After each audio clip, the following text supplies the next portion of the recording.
So, hello everybody. I hope you guys are doing absolutely amazing. It is a beautiful, extremely windy day here in Central Florida. We had some massive storms roll through earlier in the day. It was pretty crazy. Winds whipping and it was pouring so bad. We haven't had a storm like that in a few months. But I got out after that and managed to get some plants put in. But you know what they are? You saw the heading. It's always a spoiler. Some pineapple guavas, some verhoas. I believe that's what they call it, right? Verhoas, verjoas, however you want to say it. And you know, I'm moving towards, this is what this video is going to be about, gearing my planting towards more cold tolerant plants. And you may wonder that, like, oh, you're in Florida. Why are you, so interested? I'm just gonna walk down the road here. I put in like 15 varieties today. By the way, these things are expensive. Oh gosh. If I tell my wife how much I just spent on pineapple guava plants, I mean, she'd hang me. But fruit trees, what's money?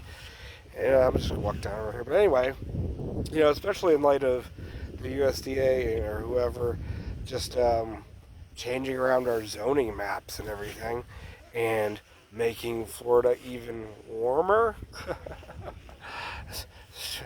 Trust me, guys, as a grower, I can tell you with 100% certainty there is no politicalness going on with that stuff at all.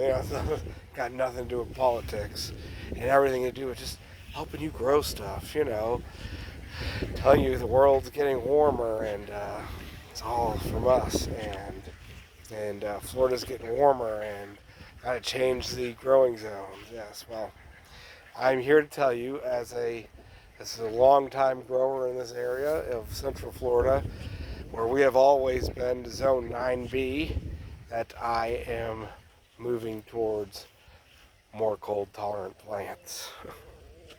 And the pineapple guavas really fit that. They're low chill enough because we're technically a low chill area and we don't always freeze solid, but we have enough cold snaps and enough freezes and really deep freezes every few years or every other year that it's a real hindrance to trying to grow anything truly tropical. You can't.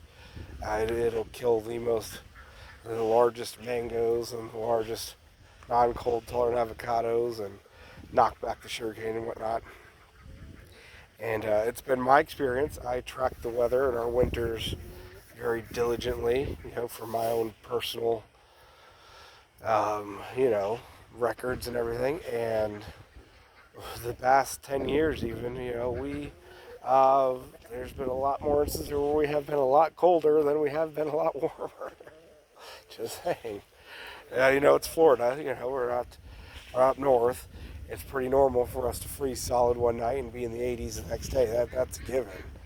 But to say that we are getting so warm that we will not have, in my area, the temps drop down into the 20s.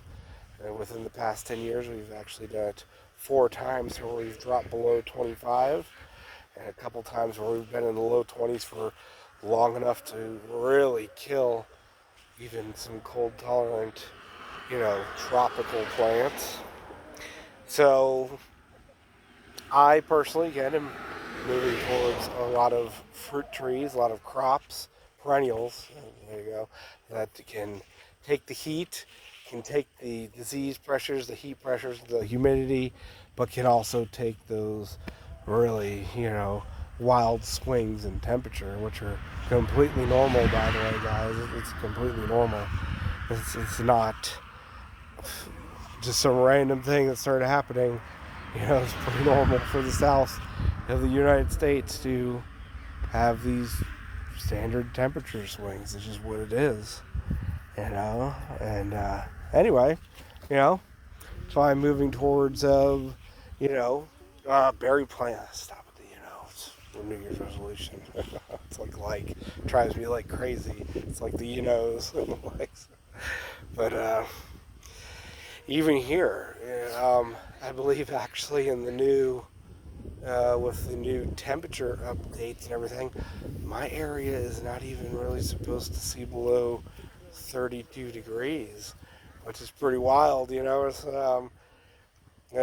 somebody sent me a link of the new thing, like, hey, do you know you're not supposed to get below 20, 20, 29, 30 degrees. Like, isn't that weird? Because just last year, they're like 26 degrees for a few hours. But, yeah. Back to the pineapple guavas. Whew. I'm going to say expensive, mother lovers. And these are just about foot tall plants I bought. They are grafted, though you can air layer them. They don't root very well from cuttings, but I have air layered some. I have a big tree in the back of property, and it fruits really nice all on its own, but they're really small fruits, only about the size of like a large grape, you know. Really small pineapple guavas, really good flavor. I think it was a seedling, and I got years and years and years ago. Things about 10 feet tall and a little scraggly bush. And I finally bit the bullet and put some money out. Got a bunch of named varieties here. You know, it's all weird variety names. I don't know. If you're interested, I'll put it in a comment or something if somebody asks. But we'll see how they do here. The one that I have, which like I said is probably seedling grown, is very well to heat and the rain and humidity. Though it does, when the rains really get going during the summer here in Central Florida, it like loses its sheen. You know, see how shiny these are? Really shiny, beautiful pineapple guavas. And loses its sheen when the really heavy rains and humidity. I don't know why. But the grow's fine. Like I said, the one that has delicious fruit. And so, yeah, guys, I thought I'd just make a video here of me rambling on why I planted some pineapple guavas, some Frohoas. And hopefully these rides, will see who does well for me. I'll make another video as they get going and tell you the varieties, and hopefully within a year or so get some fruit off of them and let you know what they do. Love you guys, grow food, and you know, sometimes, yes, thank you. You might want to just keep an eye on the temperature in your area.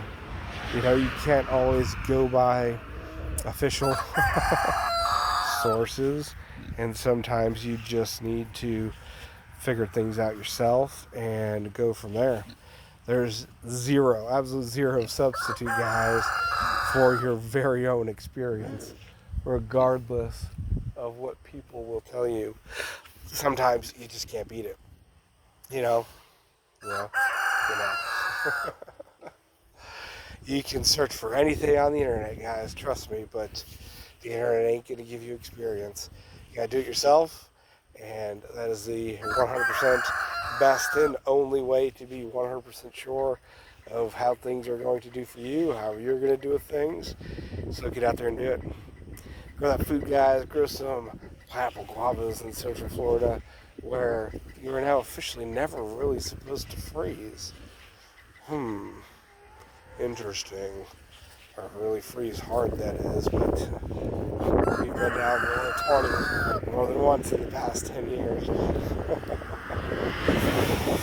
And that trend, from what I've followed, is telling me that at the very least the weather is going to swing the pendulum more towards being on the cooler side at times.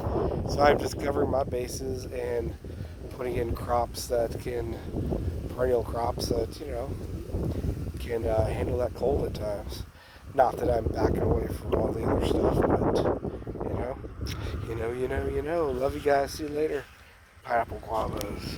Stay tuned for a video on the named varieties and seeing how they do.